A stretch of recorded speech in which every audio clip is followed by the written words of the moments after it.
अस्सलाम वालेकुम। Top story के साथ मैं हूं नाइला नसीर।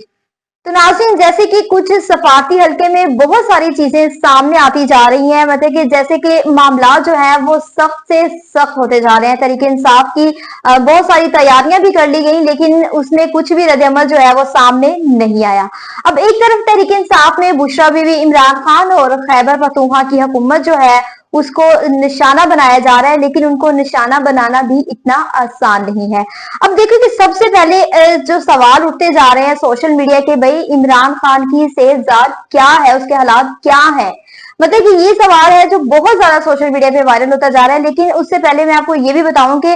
मेरे पास बहुत सारी एक्सक्लूसिव खबरें भी आती जा रही हैं जो मैं आपके साथ शेयर करूंगी। अब देखना ये है कि भाई खान साहब को सबसे पहले तो जो हुकूमत है उसको अली अमीन गंडापुर का शुक्रिया अदा करना चाहिए कि उन्होंने उनके सामने बेहतरीन जो फेसिस है वो सामने लाए। अब दूसरी तरफ खान साहब के जो सेहत का मामला है उसको भी देखने के, भाई खान साहब के साथ जो है वो बहुत सारी जो है वो ज्यादतियां हो रही हैं कि भाई उनको कैदियों से भी बदतर खाना दिया जा रहा है, बिजली जो है वो उनकी बंद की जा रही है, इंटरनेट की सहूलियात मौजूद नहीं है। तो ये सवालात भी, ये मामला क्यों पेश आ रहा है, क्यों इस तरीके से वो ये काम कर रहे हैं। अब दूसरी तरफ भी वो चाहते हैं कि भाई खान साहब पर सख्त से जो है वो सख्त है पाबंदियां लगाई जा रही हैं। और दूसरी तरफ सबसे पहले जो है वो पाकिस्तान तहरीक इंसाफ में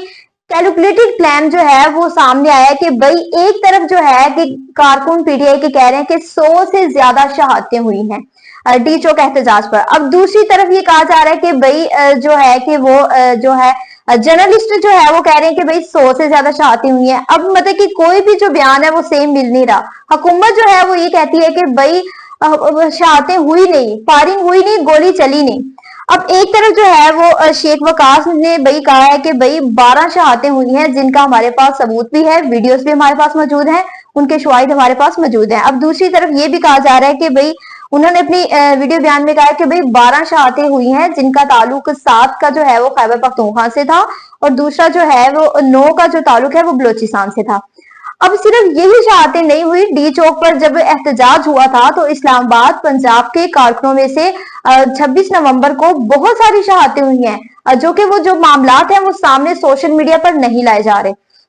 शेख वकास ने यह भी कहा कि भाई पहली दफा जब पीटीआई को बाकायदा तौर पर जो लागत लाई है कि भाई उनकी जो रिक्वायरमेंट्स उनकी जो चीजें हैं अब वो छुपाई जा रही हैं, उनकी लिस्टें छुपाई जा रही हैं, ठीक है, उनकी जो जख्मियों की तादाद है वो सामने नहीं लाई जा रही, हालांकि जख्मियों की तादाद हजारों में है। और उसके अलावा उनके जो बहुत सारे लोगों को अगवा भी किया हुआ है उनको भी सामने नहीं लाया जा रहा। अब दूसरी तरफ जो बुशरा बीबी के तर्जुमान है मिशाल, उन्होंने भी ये कहा है कि भाई बुशरा बीबी डी चौक से भागना नहीं चाहती थी, उनकी गाड़ी पर फायरिंग की गई, उनकी गाड़ी पर फायरिंग की, उनके ऊपर केमिकल उनकी गाड़ी पे फेंका गया ताकि शीशे पिघल सके, ताकि कोई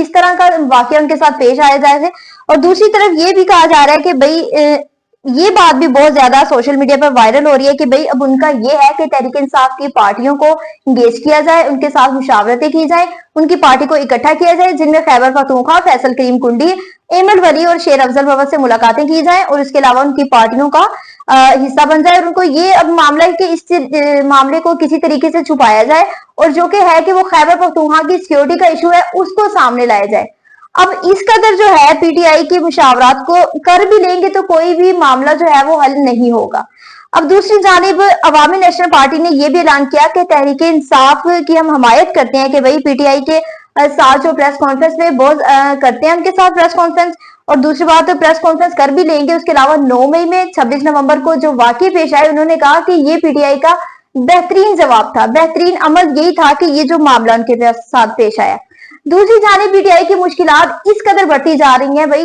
कि उनके जो मामलात है वो मुश्किल होते जा रहे हैं कि किस हर सोशल मीडिया प्लेटफॉर्म पर पीटीआई को ही जिक्र किया जा रहा है, क्यों। एक तरफ दूसरी जानिब जो कुछ स्टेटमेंट मेरे सामने आई है वो भी मैं आपके साथ शेयर करती हूँ कि भाई एक तरफ तो ये मामला हो गया कि खान साहब की सेहत का, दूसरी जानिब ये मामला है कि भाई खान साहब से मुलाकात क्यों नहीं करने दी जा रही। अब खान साहब से मुलाकात का मामला भी सख्त होता जा रहा है, ठीक है, कि खान साहब के मुलाकात क्यों नहीं करने दी जाए मामलात जो है। दूसरी जानिब जो है वो पीटीआई के कारकुनों को गिरफ्तार किया जा रहा है, ठीक है, उनके साथ उनको पैसे देकर गिरफ्तार किया जा रहा है ताकि उनके साथ रेड जोन का मामला भी पेश आया है, ये इसकी वीडियो भी सामने आ चुकी है। अब जो जो वीडियो सामने आती जा रही है उसकी डायरेक्शन भी सामने आती जा रही है, इख्तलाफ बढ़ते जा रहे हैं और उसकी परफॉर्मेंस जो है वो बेस्ट नहीं की जा रही। कुछ भी तरीका, मतलब कि एक तरफ वो क्यों नहीं मुलाकात करने दे रहे कि खान साहब दोबारा जो है वो कॉल के एहतजाज की कॉल ना कर दें, कि दोबारा सबको इकट्ठा ना कर दें। और दूसरी जानिब कंटेनर भी इकट्ठे कर दिए गए, दोबारा जो है वो इस्लामाबाद में कंटेनर लगा दिए गए हैं। अब कंटेनर दोबारा लगाने का मकसद यह है कि भाई खान साहब के साथ मुलाकात नहीं करवाने देंगे, ताकि दोबारा वो कॉल के ना कह दें और दोबारा सारी अवाम इकट्ठी ना हो जाए। और दूसरी जानिब उनको पाबंदी इसलिए भी लगाई गई है कि भाई अगर वो मिलने के लिए जाते हैं तो कह दिया जाता है कि खान साहब जो हैं कि इस अडयाला जेल में नहीं है, उनको किसी दूसरी जेल में मुंतकिल कर दिया है। अब उस जगह के सेशन कोर्ट में जब जाते हैं टाउनशिप में, जब मतलब कि डिफरेंट लोकेशन बता दी जाती है कि किसी तरीके से मुलाकात ना हो सके। अब यहाँ पर दो चीजें जो सामने आई हैं, उनमें एक तो मुलाकात का मामला, दूसरा सेहत का मामला। भाई इससे पहले भी तो उन पर पाबंदियां थी, खान साहब से एहतजाज से पहले भी पाबंदियां लगाई हुई थी कि मुलाकात नहीं हो सकती। अब दूसरी जानिब उनको इस चीज का भी बहुत ज्यादा डर लगा हुआ है कि खान साहब दोबारा ना कॉल के एहतजाज। हालांकि आप लोग खुद देखें कि कप्तान जब मैदान में उतरता है तो उनकी टीमें के साथ जो इख्तलाफात होते हैं वो भी सही हो जाते हैं। अगर वो खुद मैदान में आ गए तो मामलात मजीद बेहतर ना हो जाएं। उनकी डायरेक्शन की चीजों के सामने मामलात संगीन है इस वक्त। एक तरफ जो है वो तशवीश की लहर भी दौड़ चुकी है कि भाई वो ये भी कहा जा रहा है कि जिस वजह से कंसर्न नहीं किया जा रहा कि खान साहब की हालत का राज क्या था, उनको टीवी नहीं, उनके मामलात, उनको कोई भी चीजें नहीं दी जा रही, कि ये दो जो इस वक्त सोशल मीडिया पर मामलात हैं वो बहुत ज्यादा उछलते जा रहे हैं। एक तो सेहत का राज, दूसरी मुलाकात क्यों नहीं करने दी जा रही कि उनके साथ मुलाकात करेंगे तो कोई ऐसी चीज ना उनको मिल जाए कि जिसकी वजह से वो दोबारा एहतजाज की कॉल ना दे दें। और सेहत का खुद आप देखें कि कैदियों से भी बुरा सलूक किया जा रहा है। अब दूसरी तरफ ये भी है कि भाई जब तोशाखाना केस में फर्ज जुर्म आयद की गई थी तो सबसे पहले जब वो अडयाला जेल में ही उनके जज ने अदालत लगाई थी, तो अब उनकी सेशन कोर्ट में G11 में अदालत लगाई और दूसरी कार्रवाई करने से पहले ही समाअत को मुलतवी कर दिया गया। मतलब कि कोई ना कोई चीज को रकावट पे रकावट बनती जा रही है। अब इक्तदार में सामने आने से पहले मैं आपको ये बताऊं कि भाई एक तरफ तो भाई शहबाज को भी थोड़ा डर होना चाहिए कि शहबाज हुकूमत को बहुत बड़ा धचका भी लगने वाला है, क्योंकि जो नेक्स्ट मैं वीडियो आपके साथ शेयर करूंगी वो शहबाज हुकूमत से रिलेटेड होगी और उसको किस तरीके से कैसे थोड़ा सा उनको ख्याल करना चाहिए कि उनको भी धचका लगना है। तो इसी तरह एक नए प्रोग्राम में मिलते हैं, तब तक के लिए खुदा।